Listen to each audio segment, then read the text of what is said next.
Welcome to this Magisterial lecture. I'm going to unleash to all of you the understanding of goodness of the human being. Let me start with this line.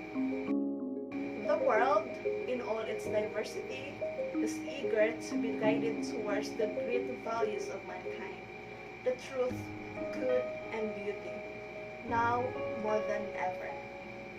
So upon hearing that statement, the human continuously searches for good. Hence, goodness is understood as the perfection of being. A thing is good to the degree that it enacts and perfects those powers, activities, and capacities appropriate to its nature and purpose. In understanding the real good for a human being, the ultimate good is not material good, but the goodness of the soul. There is no rivalry between personal interest and communal interest. For an individual to become good, he or she needs the help from the community members to point out his or her problems, because it is hard to notice one's own problems by oneself.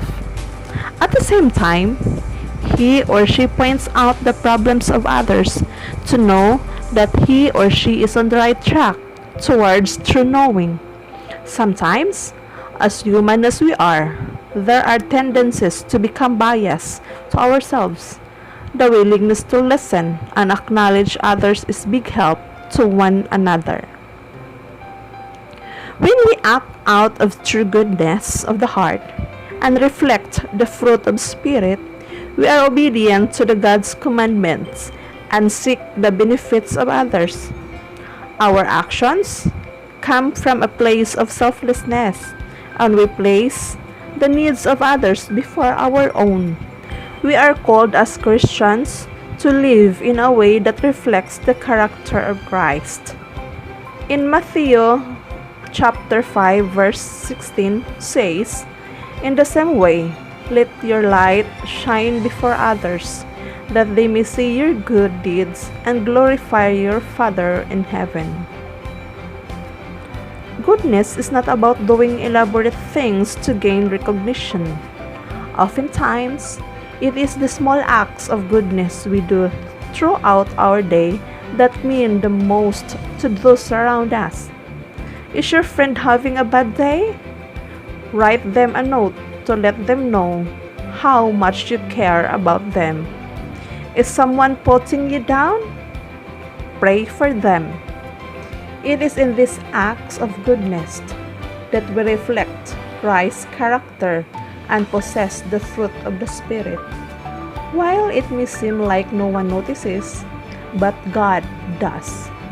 Ultimately, when we show goodness, we bring glory to God's name.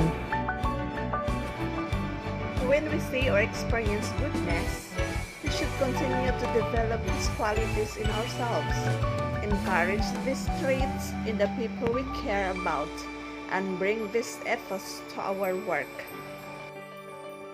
In the community that I belong, in the workplace, in the department where I belong, I should open my heart and willingness to listen and weigh things in every situation before doing judgment and decision and putting Christ in the center of my life. Thank you all for lending your ears, hearts, and minds. God bless us all.